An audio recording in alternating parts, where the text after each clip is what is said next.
सीमा, तुम तो जानती ही हो पिताजी के जाने के बाद माँ कितनी अकेली हो गई हैं और ऊपर से अब उनकी तबीयत भी ठीक नहीं रहती। तो मैं सोच रहा हूँ कि अब माँ को यहीं ले आता हूँ। माँ हमारे साथ रहेंगी तो चीकू के साथ उनका दिल भी लगा रहेगा। चीकू को भी दादी का प्यार मिल जाएगा और तुम्हें भी उसे संभालने में कोई परेशानी नहीं होगी। सीमा, मेरी माँ को भी अपनी माँ ही समझना, उन्हें कभी सास मत समझना। पिताजी के जाने के बाद उनकी ज़िंदगी में एक खालीपन आ गया है। वादा करो कि तुम उस खालीपन को भरने में मेरी मदद करोगी। अपनी माँ के लिए चिंतित रघु ने अपनी पत्नी सीमा से कहा। हालांकि सासू माँ के साथ रहने की सीमा की बिल्कुल भी इच्छा नहीं थी, लेकिन अपने पति की मातृभक्ति देखकर वो कुछ न बोल पाई। बस एक फीकी सी मुस्कुराहट के साथ उसे मौन स्वीकृति दे दी। अगले दिन रघु अपनी माँ रत्ना जी का सामान पैक करवाकर उन्हें अपने साथ घर ले आया। माँ, बस एक बात याद रखिएगा कि ये घर मेरे और सीमा से पहले आपका है। इस घर में वही होगा जो आप चाहेंगी। रघु की बातें सुनकर जहाँ रत्ना जी को अपने बेटे पर गर्व हो आया, वहीं सीमा अंदर ही अंदर जल भुन रही थी। रत्ना जी ने आते ही रसोई घर का सारा काम संभाल लिया। सीमा भी अब घर के काम से निश्चिंत हो गई थी। सीमा का मायका उसी शहर में ही था, लेकिन ये सोचकर कि उसके पति का खाना कौन बनाएगा, इस वजह से सीमा अपने मायके रहने नहीं जा पाती थी। लेकिन अब रत्ना जी के आने के बाद सीमा अपने बेटे को लेकर कुछ दिनों के लिए मायके रहने चली गई। चलो, एक बात तो अच्छी हो गई जो तुम्हारी सास यहाँ रहने आ गई। अब तुम किसी भी समय और कितने भी दिनों के लिए हमारे पास रहने आ सकती हो। मायके पहुंची सीमा से उसकी माँ ने कहा। हाँ माँ, वो तो ठीक है, लेकिन तुम्हारा दामाद तो पूरा श्रवण कुमार है। अपनी माँ का तो हद से ज़्यादा ही ख्याल रखते हैं। बेटा, तुम्हारी सास बहुत सीधी बनती है। ये सीधापन दिखाकर ही उन्होंने तुम्हारे पति को मुट्ठी में किया हुआ है। लेकिन तुम उसके इस मायाजाल में बिल्कुल मत फंसना, नहीं तो वो तुम्हें भी अपनी उंगलियों पर नचाएंगी। इसलिए अपनी सास से जरा होशियार ही रहना, और ज़्यादा परेशान करें तो उन्हें उनके घर चलता कर देना।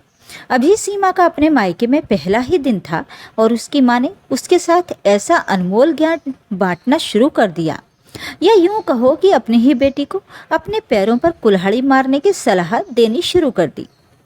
कुछ दिन यूं ही बीत गए। आज रघु का जन्मदिन था और सीमा भी मायके से आने वाली थी, तो रघु सीमा को मायके से लाने चला गया। रत्ना जी को अपनी तबीयत कुछ ठीक नहीं लग रही थी, तो थोड़ी देर के लिए वो बिस्तर पर लेट गईं। लेटे लेटे याद करने लगी कि किस तरह वर्षों पहले वो अपने बेटे के जन्मदिन पर उसकी पसंद का खाना और केक बनाकर उसे सरप्राइज किया करती थी। आज जब इतने वर्षों के बाद वो रघु के साथ हैं, तो उन्होंने उसे फिर से सरप्राइज देने का सोचा और बीमार होने के बावजूद भी रघु की पसंद का केक और अन्य लजीज व्यंजन बनाने में जुट गईं। बड़ी खुशी के साथ बेटे बहू के आने से पहले सब कुछ तैयार करके रख दिया और कुर्सी पर बैठकर बच्चों के आने का इंतजार करने लगी। रत्ना जी सोचकर मन ही मन खुश हो रही थी कि इतने वर्षों बाद अपने बर्थडे पर सरप्राइज देखकर रघु के बचपन की यादें ताज़ा हो जाएंगी और 1.5 साल का चीकू भी केक देखकर बहुत खुश हो जाएगा। करीब 1 घंटे के बाद वो लोग आ गए, तो रत्ना जी चीकू को उठाकर अंदर ले आईं। इतने दिनों बाद चीकू से मिलकर रत्ना जी के चेहरे पर अलग ही मुस्कान थी। बेटा बहू जैसे ही अंदर आए तो हैरान रह गए। घर खाने की खुशबू से महक रहा था।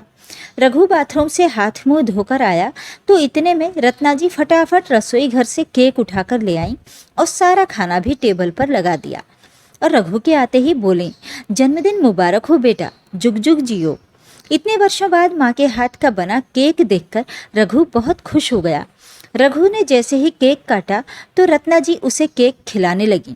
इतने में बहू तपाक से बोली, अरे ये क्या कर रही हैं आप, और इतना सब बनाने की क्या ज़रूरत थी? कम से कम फ़ोन करके पूछ तो लिया होता, हम तो बाहर से खाना खा कर आए हैं। तो रघु बोला, माँ वो बात ये है कि सीमा के भाई बहन पार्टी के ज़िद कर रहे थे, इसलिए हम लोगों ने बाहर ही खाना खा लिया। लेकिन माँ, आपके हाथ के खाने जैसा स्वाद बाहर कहाँ? मुझे तो ये खाना देखकर दोबारा भूख लग रही है। रघु ने केक का टुकड़ा मुंह में डालते हुए कहा तो रत्ना जी ने खुश होकर प्लेट में खाना परोस दिया। जैसे ही रत्ना जी चीकू को थोड़ा सा केक खिलाने लगी तो बहू ने चीकू को झट से उठा लिया। नहीं माँ, हमने चीकू को भी खाना खिला दिया था, उसका पेट भरा हुआ है। अब अगर ज़्यादा खाएगा तो कहीं तबीयत खराब ना हो जाए, और मुझे भी भूख नहीं है। कहते हुए बहू चीकू को लेकर कमरे में चली गई। लेकिन रघु ने भूख ना होते हुए भी अपनी माँ का दिल रखने के लिए एक चपाती खा ली। ये सब देखकर रत्ना जी की आत्मा तृप्त हो गई। लेकिन सीमा अपने कमरे में बैठी हुई कुछ सोच रही थी। खाना खाकर जैसे ही रघु अंदर आया तो सीमा का फूला हुआ मुंह देखा। उसने कारण पूछा तो सीमा जैसे उस पर बरसने को तैयार बैठी थी। मुझे ये बात समझ में नहीं आ रही कि जब भूख नहीं थी तो खाना खाने की क्या ज़रूरत थी तुम्हें? अरे पर मेरी माँ ने मेरे जन्मदिन के लिए इतने दिल से खाना बनाया था, मेरा फेवरेट केक बनाकर रखा। उस खाने में मेरी माँ का प्यार था, मैं ऐसे कैसे खाने से मना कर सकता था?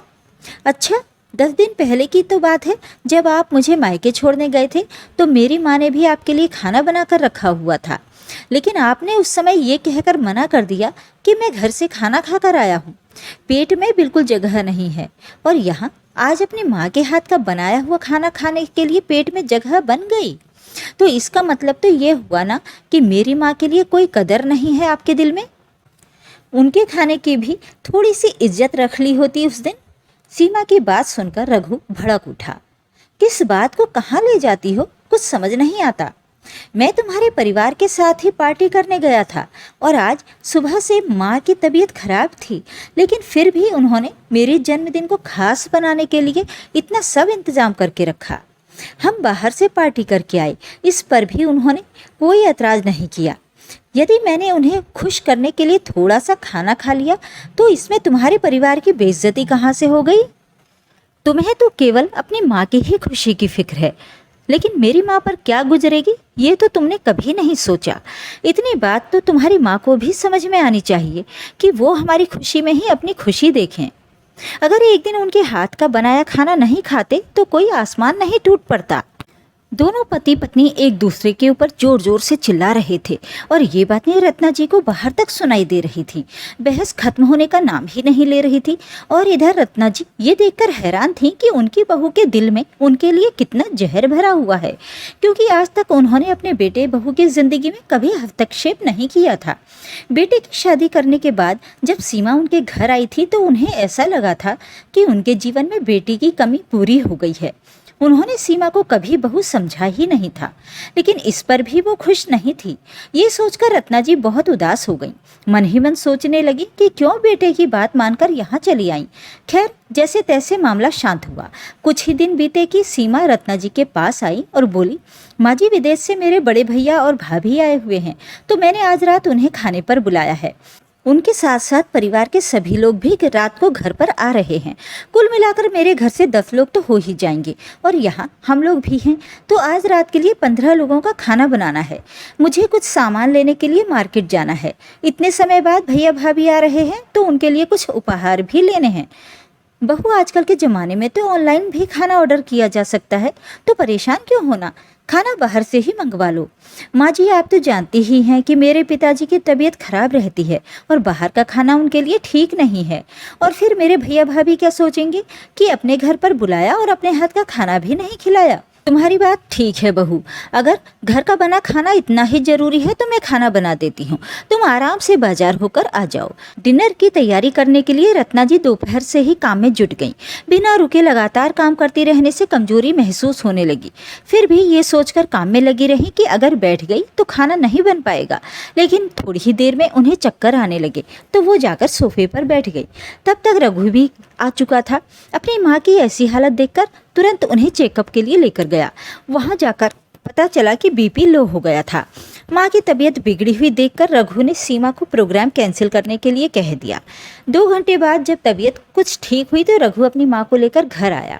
सीमा ने अपने परिवार के लोगों के आने का प्रोग्राम तो कैंसिल कर दिया, लेकिन अगले दिन सीमा ने अपनी सासू माँ को खूब खरी खोटी सुनाई। ऐसी कौन सी बीमारी थी सासू माँ जो 2 घंटे में ही ठीक हो गई? साफ साफ क्यों नहीं कहती कि मेरे परिवार वालों का इस घर में आना आपको पसंद नहीं है, इसलिए आप बीमारी का नाटक कर रही थी। इस पर सासू माँ ने कहा, बेटा मेरी तबीयत सच में खराब थी, मैं भला नाटक क्यों करूंगी।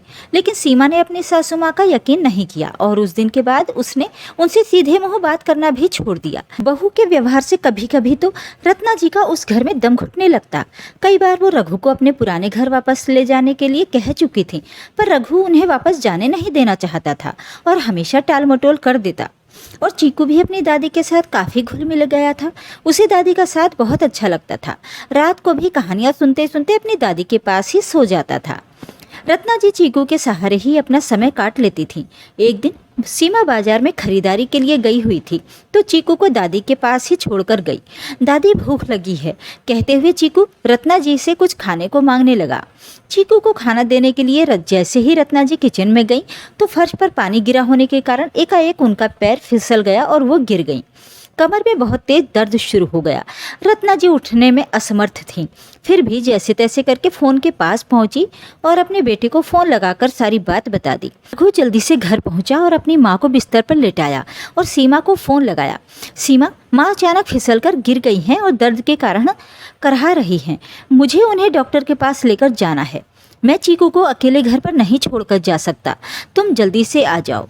हे भगवान, एक तो ये जब से आई हैं तब से बीमारी का बहाना किए बैठी हैं और अब ये नई मुसीबत। ना जाने ये माँ बेटा मुझे चैन से जीने भी देंगे या नहीं। मन ही मन बड़बड़ाते हुए सीमा घर पर आ गई। डॉक्टर को दिखाया और जांच करवाई गई तो डॉक्टर ने बताया कि उनकी मांसपेशियों में खिंचाव आ गया है, लेकिन चिंता की कोई बात नहीं है। डॉक्टर ने कुछ समय के लिए उन्हें बेड रेस्ट करने की सलाह दी। डॉक्टर की बात सुनकर रघु को कुछ तसल्ली हुई। उसने अपनी पत्नी को माँ का ख्याल रखने के लिए सख्त हिदायत दी और एक काम वाली बाई भी लगा दी ताकि माँ का ख्याल रखते हुए सीमा पर बाकी काम का बोझ ना पड़े। रघु की हिदायत पर सीमा भी अपनी सासू माँ का पूरा ख्याल रखने लगी। उन्हें कोई काम नहीं करने देती थी। सीमा की माँ को जब अपनी समधन के बारे में पता चला तो उन्होंने भी हालचाल जानने के लिए रत्ना जी को फ़ोन किया। चिंता मत कीजिए समधन जी, जल्द ही आप बिल्कुल ठीक हो जाएंगी। बच्चे आपका अच्छे से ख्याल तो रख रहे हैं ना? अरे बच्चे तो मेरा बहुत ख्याल रखते हैं और सीमा तो मुझे बिस्तर से उठने ही नहीं देती, रत्ना जी मुस्कुराते हुए कहने लगी।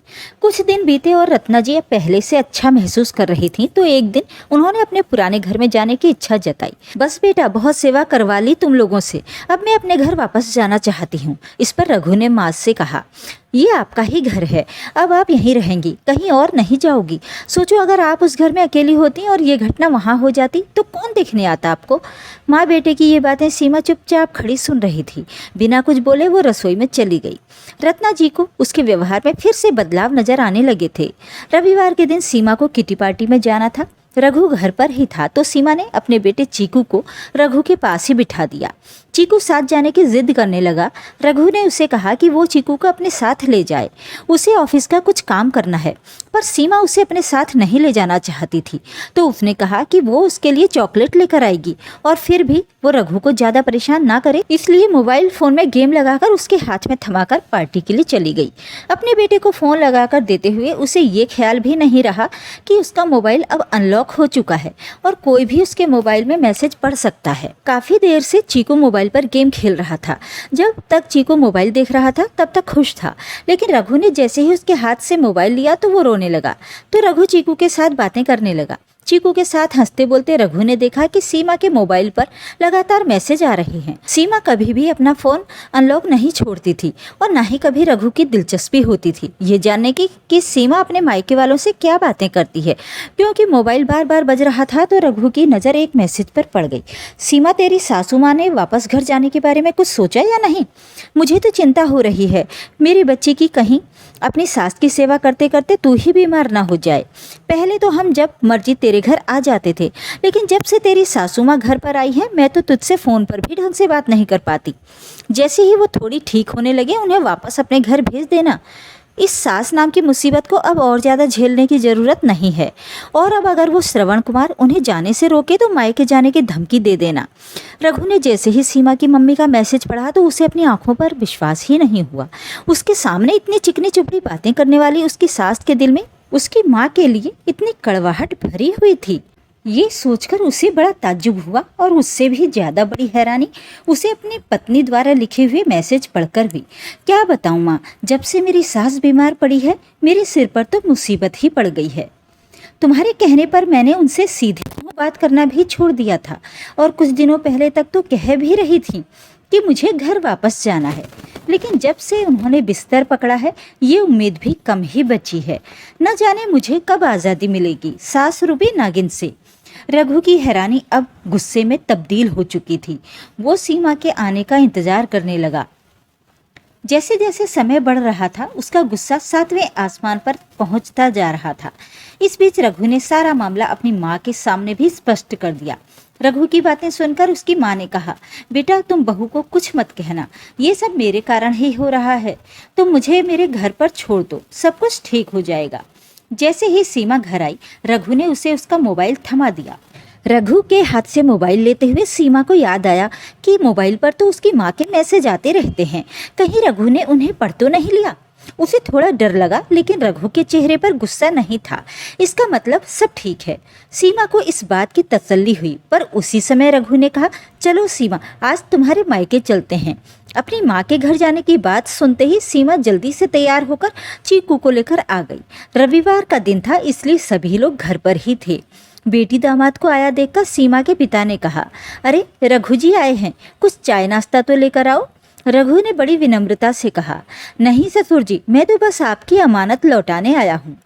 रघु की बात सुनकर सब लोग हैरान हो गए। कौन सी अमानत बेटा? सीमा के पिता ने पूछा तो रघु ने कहा, ससुर जी आप अपनी बेटी को अपने पास ही रखिए, मेरे घर में अब उसके लिए कोई जगह नहीं है। ये सुनकर सीमा बोली, तुम्हारी हिम्मत कैसे हुई मेरे साथ ऐसा करने की? साफ साफ बताओ बेटा, बात क्या हुई है?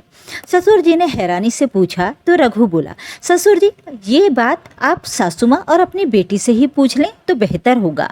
सीमा की माँ हैरानी से रघु की तरफ देखने लगी और गुस्से में बोली, दामाद जी आखिर आपको क्या समस्या है, कुछ बताएंगे?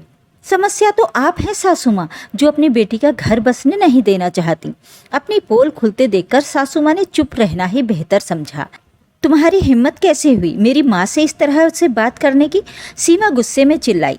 सीमा इसमें गलत क्या है? तुम भी तो अपनी सास से इसी तरह बात करती हो। मैंने ऐसा कब कहा तुम्हारी माँ के बारे में? तो ठीक है, फिर आज दूध का दूध और पानी का पानी हो जाने दो। ससुर जी सीमा से कहिए अपना मोबाइल अनलॉक करे। ये सुनते ही सीमा हड़बड़ा गई और मोबाइल अनलॉक करने से मना कर दिया, लेकिन अपने पिता के कहने पर उसे मोबाइल खोलकर देना पड़ा। रघु ने वो सारे संदेश अपने ससुर जी को दिखाए जो सीमा और उसकी माँ ने एक दूसरे को भेजे हुए थे। मैसेज पढ़कर ससुर जी की हैरानी का ठिकाना न रहा। ससुर जी सासू माँ यहीं बैठे बैठे हमारे घर पर पूरा कंट्रोल रखती हैं, ये बात कहाँ तक सही है? अपनी बेटी को सही बात समझाने की बजाय घर में कलेश कैसे करना है ये सिखाना कहाँ तक सही है? सीमा और उसकी माँ के मैसेज पढ़कर ससुर जी का चेहरा गुस्से से लाल हो गया। जब सारा मामला स्पष्ट हो गया तो सीमा और उसकी माँ की आंखें शर्म से झुक गईं। अब सीमा से भी कुछ कहते न बना, क्योंकि अब सभी को सीमा और उसकी माँ की करतूतों के बारे में पता चल चुका था। सीमा के पिता ने उसकी माँ को गुस्से से फटकार लगाते हुए कहा, कुछ तो शर्म की होती। तुम्हारी इन्हीं हरकतों के कारण हमारी एक बेटी तो पहले ही तलाक लेकर घर पर बैठी है और अब तुम दूसरी का भी घर तोड़ने चली हो। और सीमा तुमने आइंदा कभी कोई ऐसी हरकत दोबारा की तो मुझसे बुरा कोई नहीं होगा। सीमा के पिता ने रघु के आगे हाथ जोड़ते हुए कहा, माफ़ करना बेटा, हमें लगा था कि हमारी बेटी अपने घर में सभी को बहुत खुश रखती है, अपनी सास की बहुत इज्जत करती है, लेकिन यहाँ तो कुछ और ही चल रहा था। अच्छा हुआ बेटा आपने समय रहते इन सब बातों से हमें अवगत करा दिया। अपने ससुर जी को हाथ जोड़े देख रघु ने बड़ी विनम्रता से कहा, माफ़ करना पिताजी, किसी की बेइज्जती करना मेरा मकसद नहीं था, लेकिन जब मैंने अपनी माँ के खिलाफ साजिश होती देखी तो मैं खुद को रोक नहीं पाया। बेटा रघु अब एक काम और कीजिए, हमारा मान रखते हुए आप सीमा को अपने घर वापस ले जाइए, क्योंकि ऐसी हरकत करने पर मैं तो उसे अपने घर पर नहीं रख सकता और आपकी गृहस्थी बची रहे इसके लिए इसे एक मौका और दे दीजिए। अपने ससुर जी के कहने पर रघु सीमा और बेटे को लेकर अपने घर की तरफ चल दिया। थोड़ी देर बाद सीमा के पिताजी भी सीमा की माँ को लेकर घर पर आ गए। सीमा ने अपनी सासू माँ के साथ किए जाने वाले व्यवहार के लिए उनसे माफ़ी मांगी। तो सीमा की माँ ने भी अपनी समधन से माफ़ी मांगते हुए भविष्य में उनके परिवार में बेवजह दखल न देने का वादा किया।